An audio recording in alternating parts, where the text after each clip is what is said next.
Boldog új évet mindenkinek elbúcsúztatjuk a 3-ast, a következő hetekben vagy hónapokban pedig megtanuljuk, hogyan kell tollal a 3-ast átjavítani egy 4-esre, hogy elrejtsük a feledékenységünket, és bizony várhatunk egy rakás új megjelenést is idén.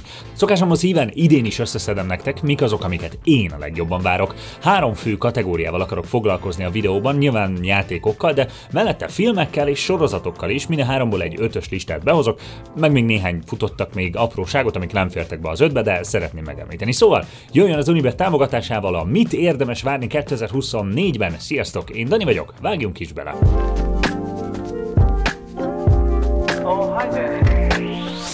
A Stalker hányatatott sorsú folytatása úgy tűnik idén már tényleg megkapja a megjelenést. Még annak idején az eredeti Stalker kiegészítők megjelenése után jelentette be a stúdió, hogy az első rész eladásainak függvényében nyilván készül a nagyszabású második rész. Ez volt 2009, aztán ahogy teltek az évek kiderült, hogy a nagyszabású tervek megvalósítása mégis túl nagy falatnak bizonyult, és a folyamatos leépítések és áhúzódó fejlesztés miatt a GCS Game World pénzügyi bajba került, a fejlesztést leállították, végül a stúdió pedig be is zárt.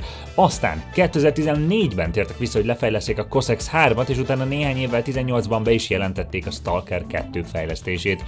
Bár ekkor még szinte sehol sem tartott a játék, a cél csak a hype generálás volt egy potenciális szponzori vagy kiadói együttműködés érdekében. Ez viszont úgy tűnik bejött, a Microsoft a projekt mögé állt pénzzel, és a fejlesztés elindulhatott gőzerővel, 2021-ben pedig kaptunk is egy elég brutál jól kinéző trélert is a játékhoz. Aztán persze a 2022-es háború közbeszólt a fejlesztésnek, főleg ugye, hogy a stúdió kijevi központjában gyakorlatilag esélytelen volt folytatni a munkákat, így a tervezett áprilisi megjelenést határozatlan idővel eltolták. Azóta viszont tavaly sikeresen átköltöztették a csapatot és a fejlesztés központját Prágába, és a fejlesztők Discord szerverén bejelentették, hogy igen, most már 2024 első negyedévében tényleg érkezni fog a játék. A tavaly augusztusi Gamescomon egy elég nagy standon ki is lehetett próbálni a játékot, úgyhogy már tényleg közel járunk a megjelenéshez, így már csak az a kérdés, méltó lesz a folytatás vagy sem, de azért elnézve a trélereket, ismerve a csapatot, azért nagyobb az esély arra, hogy igen, méltó lesz. A Journey to the West, vagy Xiu-Chi, magyarul Utazás nyugatra, a kínai irodalom egyik legmeghatározóbb regénye. Egy történet egy buddhista szerzetesről, aki Ázsia nyugati felébe utazik, hogy ott sokat érő buddhista tekercseket gyűjtsön össze, közben még vannak segítői, akik közül nyilván a majom király Sun Wukong a legikonikusabb. Az amúgy valós történelmi eseményt a regényben mindenféle népi történet és mitológia szövi át, és azóta is folyamatosan alapját képezi rengeteg ázsiai alkotásnak, nem utolsó sorban jegyezzük meg, hogy még a Dragon Ball sztoriának is kicsit ez az alapja. És ennek a sztorinak épp a legújabb nagyszabású adaptációja a Black Myth Wukong, ami a majom király legendáját épp egy Souls-like kalandjáték-szerű AAA-s megvalósításba helyezi. Tele van már a padlás egy rakás európai mitológiára, meg japán mitológiára épülő játékokkal, és ebből a szempontból végre egy kis frissességet hozhat a Black Myth, amin ránézésre is látszik, hogy végre egy másik fontos ázsiai kultúrát ismerhetünk meg a mindenféle népi történeteken keresztül, és ezúttal végre nem átültetve valami más kultúra látásmódjára, hiszen az alkotók is kínaiak. És akkor megnézzük az eddig elérhető trélereket, látszik, hogy az egész egy tényleg olyan From Software-esen bizarr látásmódot ad az egésznek, amitől egyszerre visszataszítóak, félelmetesek és lenyűgözőek a bosszok. Mindez azért úgy, hogy nem tűnik egy gagyi koppintásnak. A tervezett megjelenési dátum augusztus 20, én már nagyon várom. Évek óta adós a Sony azzal, hogy valami épkézláb FPS-t jelentessen meg. Gyakorlatilag a Killzone széria utolsó része, a Shadowfall volt az utolsó belső nézetes lövölde 2013-ban, ami kifejezetten a Sony kiadásában egy belső stúdió, a Guerrilla Games által készült. Aztán amikor ők átvándoroltak a Horizon szériára, ez is eltűnt. Azóta nyilván tavaly hozzájuk került a Bungie, így ott is várható még majd új játék a Marathon képében, de ez leghamarabb 2025. Addig is, tavaly májusban egy nagyon érdekes, elég szűkszavú bejelentést kapott a Concord. És abszolút megértem, ha lemaradtatok róla. Igazából az egész bejelentés egy hosszú szöveg, meg egy rövid cinematic trailer, amiben semmi egyebet nem látunk, csak egy űrhajót, amin valamiféle kapu felé szágult, közben meg látjuk az űrhajón szanaszét hagyott kuplerányt, meg aztán kapunk egy logót. A szöveges bejelentésből viszont már annál érdekesebb dolgok derülnek ki, mégpedig az, hogy a teljesen ismeretlen Fireworks Studios készíti a játékot, és hogy egy multiplayer only FPS-ről van szó. És persze, amikor azt mondom, hogy ismeretlen, akkor hazudok egy kicsit. A stúdió valóban ismeretlen, és semmit nem csináltak így közösen eddig, játék, abban viszont nem ismeretlenek, hogy korábbi Bungie és Activision veteránok alapították, nyilván az élen Tony Sue-val és Ryan Ellis-szel, az eredeti Destiny két fontos kreatív vezetőjével, és akkor így már kezd egészen érdekessé válni, ismerve, hogy milyen meghatározó FPS-es veteránok ülnek ebben a csapatban, olyanok, akik a COD, a Halo és a Destiny hőskorában dolgoztak ilyen lövöldéken, csak aztán amikor a vezetésen nem tudtak kiegyezni, akkor inkább kiváltak. Úgyhogy önmagában számomra ez a pedigree, meg persze a rövid cinematiknek a hangulata teljesen megfogott, én biztos tökre várom, mi sül ki belőle. Az Endless Zone Zero, a MiHoYo, vagy most már HoYoverse legújabb játéka, megint csak annól a Gamescomon nagyon rá voltunk kattanva boldizsára, de sajnos kipróbálni ott még nem lehetett. Annyit tudunk róla, hogy a fantasy meg sci-fi környezetek helyett ezúttal egy nagyváros lesz majd a játékterünk, ahova mindenféle démonok törnek be és alternatív dimenziókat hoznak létre. Ezeket kell felfedeznünk mindenféle roguelike mechanikákkal. Izgalmasan hangzik a sztori, a MiHoYo combat gameplayre általában nincs panasz, és ha megnézzük a trailereket, nyilvánvaló, hogy a pályatervezés, a világnak a megalkotása egyszerűen zseniális, és masszívan átjön a japán nagyvárosok hangulata már csak ezekből a rövid videókból is. Pontos megjelenési dátumunk még egyelőre nincs, csak annyi, hogy valamikor 2024-ben várhatjuk a játékot. Amikor 2021. januárjában a Disney bejelentette, hogy most már nem csak kizárólag az EA készített Star Wars játékokat, egy rakás címet be is jelentettek, amik készület alatt állnak. Nyilván azok közül a Jedi Survivor meg is érkezett tavaly, viszont az első igazán új játék ebben a felállásban, tehát nem egy korábbi Star Wars játék folytatása, az idén érkezik, a Star Wars Outlaws. Alapvetően egy tök izgi open world Star Wars játéknak hangzik, amiben valahol a birodalom visszavág és a Jedi visszatér között eltelt időben alakíthatunk majd egy bűnözőt, Kay West, akik valami hatalmas rablást csinálnak a peremvidéken. Tök jó, a trailer alapján szépnek néz ki, és újra a klasszikus Star Wars érában vagyunk. És aztán a nagy negatívuma a játéknak, hogy Ubisoft. Igen, a játékot a Division szériáért felelős Massive Entertainment csinálja, szóval itt a pakliban benne van jó és rossz is. Elképzelhető, hogy tök jól kihozzák és kapunk egy fun Star Wars sztorit, klasszikus gonoszokat és hatalmas csatákat, meg nagy bankrablást, de sajnos ismerjük a Ubisoft Open World-öket, szóval valószínűleg kapunk egy rakás hatalmas térképet, egy csomó ponttal, amit ki lehet tisztítani és gyűjtögetni random dolgokat. Szóval egy kicsit várom a játékot, mert szeretem a Star Wars-t, de félek azért, hogy vajon a Ubisoft tud-e felmutatni valami újat, vagy csak a saját formuláját fogja ismételgetni addig, amíg az eladási számaik teljesen a nullához nem konvergálnak. És aztán legyen egy rövid futottak még kategória is, zseniális hangzik például az Angerfoot, egy retro FPS-eket idéző agresszív játék, ahol szinte minden problémát egy fegyverrel és a címből is kitalálhatóan a lábfejeddel oldhatsz meg. A zseniális roguelike-jairól ismert Devolver készíti, szóval minden bizodalmunk meg lehet benne. Érdekesen hangzik a Palworld, ami egy zseniális Pokémon utánzat fegyverekkel.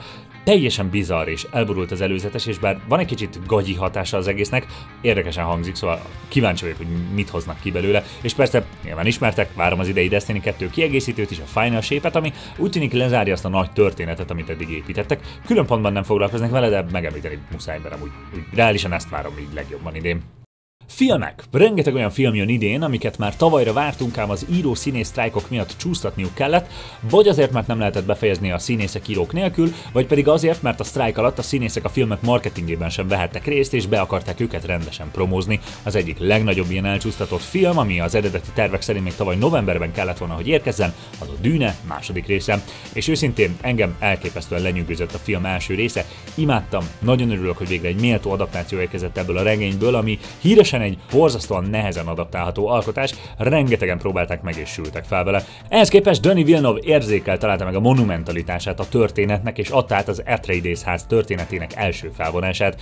Borzasztó ciki lett volna, ha a film amúgy végül nem sikerül elég jól, és félbe marad a sztori az első regény végén, de szerencsére nem így volt, a közönség és a kritikusok is szerették, úgyhogy jön a folytatás, március 1-én jön a mozikba. Amit talán kevesen tudtok rólam, de szeretnék ezen változtatni, hogy nagyon nagy Godzilla fan vagyok. Annak idején konkrétan a Godzilla filmekből írtam a szakdogámat, és közel állnak a szívemhez nem csak a Godzilla, hanem a mindenféle óriás, szörnyes meg katasztrófa filmek, úgyhogy nyilván baromira várom az április 12-én érkező Godzilla X Kong The New Empire-t, sőt az a tervem, hogy még valamikor március végén, április elején a film előtt egy hosszabb videóban fel is dolgozom majd amúgy a szakdogámat, és megpróbálom majd átadni, hogy pontosan miért is szeretem annyira, és miért tartom annyira fontosnak.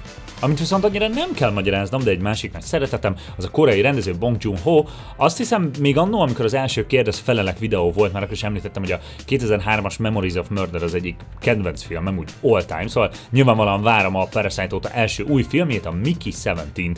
Önmagában a rendező tudatában egy városfilm, de ha még többet tudsz róla, annál jobban hangzik. Kezdjük ott, hogy a főszerepben a reneszánszát élő Robert Pattinsont láthatjuk majd, aki számomra a Tenetben és utána a Batmanben abszolút igazolta, hogy a karrierjét nagyon is megéri követni, mert iszonyú tehetséges, és nagyon rossz megítélést kapott a Twilight miatt, nem megérdemelten. És a sztori: egy olyan felfedezőt követünk, aki egyfajta eldobható munkaerőként van kiküldve egy jeges bolygóra. Akárhányszor meghal, egy új iterációja újraélet, és folytathatja a munkát ott, ahol abba hagyta. Igen, kísértetiesen emlékeztet a sztori a Moon című szintén zseniális skifire, amit amúgy szintén imádtam, szóval kíváncsi vagyok, hogy Bong Joon-ho honnan közelíti majd meg március végén, ezt is meglátjuk. Önmagában, ha egy 90-es évekbeli film kap egy remake-et, nem feltétlenül hoz lázba. Ha viszont egy legendás katasztrófa film, akkor már azt mondom, hogy oké, talán odafigyelek. Ha viszont egy 90-es évekbeli legendás katasztrófafilm rendezését egy koreai származású amerikai művész független filmes rendező csinálja, az borzasztó érdekes. Ennek ígérkezik a Twisters Lee Isaac Chung rendezésében, ami egyfajta rebootja vagy folytatása az eredeti forgószeles filmnek. Sokat nem tudunk róla, csak annyit, hogy egy kicsit B-kategóriás színészgárdával, remélhetőleg megfelelő büdzsével próbálnak meg új életet lehelni bele, és hogy a címből ítélve valószínűleg egynél több forgószél is felbukkan majd. És míg az eddigi filmeket nagyrészt kifejezetten a rendezőjük miatt raknám fel erre a listára, a következőt annak ellenére is felraknám, hogy a rendező ez idáig olyan nagyon sokat nem teljesített még, ez pedig a Borderlands film. Alapvetően ígéretesnek hangzik a szereposztás, Kate Blanchett, Kevin Hart, Jack Black, Jamie Lee Curtis, szóval a tehetségre nincs panasz, mondom, az egyetlen kicsit visszafogó tényező számomra, hogy Eli Roth eddig főleg inkább színészkedett, néhányat rendezett, de azok mondjuk inkább ilyen B-horrorok voltak, még akkor is, ha mondtak róluk pozitívakat is. Minden esetre a Borderlands játékot szeretem, úgyhogy mindenképpen várom, ha minden igaz, augusztus 9-én kerül a mozikba. A futottak még néhány folytatást írtam föl, ami azért érdekel és úgy kíváncsian várom. Nyilván a Deadpool 3 az egyik, amiben végre újra felbukkan Hugh Jackman, mint Logan, és elméletileg a film egy kicsit beköti az X-Foxos X-Men univerzumot is az MCU-ba. Aztán ott a Joker 2, aminek az első része bejött, szóval kíváncsi vagyok, hogy hova viszi Joaquin Phoenix a karaktert még tovább, meg persze az új Kingdom of the Rise of the Dawn of the Planet of the Apes of the Titans, vagy nem tudom még hány of the lehet egy címbe bepréselni, de viccet félretem, tényleg szeretem ezt a trilógiát, amit összehoztak a Majmok bolygója regényekből, úgyhogy kíváncsian várom, mit lehet elmesélni még egy ilyen időugrásos soft reboottal.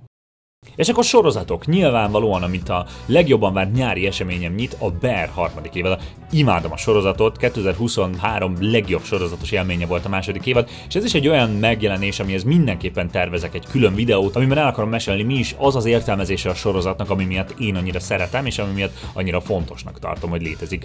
Biztosan sokatokkal osztozom ezen az érzésen, de nagyon várom a Fallout sorozatot is. Ha rangsorolnom kéne a játék világokat, amiket a legjobban szeretek, mármint hogy lore meg minden szempontjából, függetlenül attól, hogy mennyire jók a játékok, akkor biztos, hogy a Fallout világa dobogós helyen lenne. És tudva azt, hogy az Amazon pénzén készül az egész, annak a Jonathan Nolannek és Lisa Joynak a tollából, akiknek sok Nolan filmet, meg a Westworld-öt is köszönhetjük, akkor szerintem nincs olyan sok ok az aggodalomra. Az első előzetesek már rég megjöttek, és ránézésre is jól van összerakva a világ, úgyhogy remélem sok új emberrel megszeretteti majd újra a játékokat, és visszanyeri a Fallout széria azt a bizalmat, amit Todd Howard miatt elvesztettek. Már említettem, mennyire szerettem Robert Pattinsont az új Batman filmet, de tagadhatatlan, hogy nem csak miatta, hanem az egész világ és a többi szereplők miatt is zseniális volt ez a megközelítése a karakternek. Úgyhogy boldogát tesz, hogy a film folytatásán kívül egy spin-offot is kapunk, amiben Colin Farrell Penguinje kapja majd a főszerepet, és azt nézhetjük meg, hogyan reagál Gotham alvilága az első film történéseire, vagyis a Falcone halálára. Hogy pontosan mikor nézhetjük, arra pontos info nincs, csak annyi, hogy valamikor az év második felében, majd az HBO Maxon, reméljük nem csúsztatják el az éven kívülre végül. És bármilyen meglepő, komolyan, még számomra is meglepő, hogy tökre várom a House of the Dragon második évadát. Amikor először bejelentették, hogy milyen előzmény meg utózmány sorozatok jönnek a Game of Throneshoz, teljesen le voltam lombozva, az utolsó évad befejezése teljesen elvette a kedvemet az egésztől, főleg tudod, hogy valószínűleg a könyvsorozat soha nem lesz már kész, szóval lóg a levegőben az egész. De aztán jött a House of the Dragon, és baromira meggyőzött. Más showrunnerek kezében megint újra életre kelt a világ, zseniális alakításokat és történetet kaptunk, és imádtam. Szóval igen, az első évadzáró óta várok a folytatásra, és valamikor nyáron érkezik is. A True Detective egy zseniális nyitóévaddal robbant be még 2014-ben, és azóta még 2 további évadot ilyet meg, mindhárom alkalommal különböző nyomozás sztoriát feldolgozva, különböző díjnyertes sztárparádés felhozatallal. Nem lesz ez más, hogy az idén érkező 4. évadban sem, ami most már 6. éve várat magára, de elvileg napokon belül érkezik is, a videó megjelenésétől számítva. A sztori a Night Country alcímet kapta, ami abból a szempontból érdekes, hogy az eddigi évadok, bár szintén antológia-szerűen teljesen eltértek, nem kaptak alcímet egyáltalán. Az évadban ezúttal Jodie Foster játsza a kötelező sztár főszerepet, de a stáb további része is ígéretes, ráadásul most Alaszkában járunk majd, és a Cat csináló teaser is nagyon felcsigázott, úgyhogy várom. A futottak mégre röviden akarom említeni a legendás kínai sci-fi regény Netflix adaptációját, a Three Body Problemet. Nagyon szerettem a regényt, de kicsit aggasztónak tűnik az egész azzal, hogy a Game of Thrones sorozat eredeti showrunnerei adaptálják a sztorit, ráadásul a teljesen Kínában játszódó, kínai történelemre épülő sztoriban valamiért amerikaiak lesznek a főszereplők, ami kicsit bizarr számomra. Aztán említésre érdemes a Star Wars Acolyte. Amennyire a Star Wars filmek nem sikerültek túl jóra a Disney óta, a sorozatok terén azért kaptunk már jócskán jókat, főleg most legutóbb az Ahszokával, úgyhogy az Acolyte is érdekesen hangzik, főleg, hogy olyan időségbe utazunk, ahol eddig még film nem járt. És aztán persze a Doctor Who új évadát is várom, bár őszintén a karácsonyi specialok nem győztek meg annyira, ettől függetlenül az új színésznő Ncuti Gatwa nagyon érdekesen hangzik a szerepre, úgyhogy bele fogok nézni mindenképp, hogy sikerült, főleg, hogy visszatért még a reboot első sorrunner Russell T. Davies is. Nagyjából ennyit gyűjtöttem össze, nyilván ezen kívül még rengeteg olyan dolog érkezik idén, aminek vagy még nem látom a jelentőségét, mert még nem mondtak róla túl sokat, vagy ezen a ponton még túl keveset tudok róla, hogy felkerüljön a radaromra, úgyhogy majd nyilván évvégén reflektálok erre a listára majd, hogy mi mennyire váltotta be a hozzáfűzött elvárásaimat. És nyilván azt is meg akarom jegyezni az év elején, hogy amit még nagyon várok, azok a videók, amiken dolgozni fogok majd. Még egyelőre nem ültem le összeírni mindent, de nagyon sok jó videóötlet van a fejemben az idei évre, amiket részben említettem már most ebben a videóban, meg vannak olyan dolgok, amik még csak felkerültek a listára, de nagyon várom, hogy dolgozzak rajtuk. Szóval van egy olyan érzésem, hogy most ez a saját lábra állás, a saját nevem a csatorna előtt az ad egy új lendületet, hogy sokkal több olyan dologgal foglalkozzak, ami engem érdekel, és megosszam veletek is, úgyhogy számíthattok ezekre is. Most erről nem akarok sokkal többet még elmondani, majd úgyis látni fogjátok. De várom a ti kommentjeiteket is, hogy fú, hogy lehet ilyen szar szubjektív videót csinálni, és menjünk a picsába, mert azokat is nagyon szeretem, de amúgy nyilván azokra gondolok inkább, hogy nektek mi kerülne fel a listátokra idén játékok, filmek, sorozatok, hát van benne valami olyan, amiről nem hallottam, és szembe jött volna velem, akkor azokat is várnám. Addig is, mint mindig, sokat segít, ha feliratkoztok a csatornára, lájkoltok és kommenteltek, én pedig várlak titeket a következő videóban is. A csatorna támogatója az Unibet.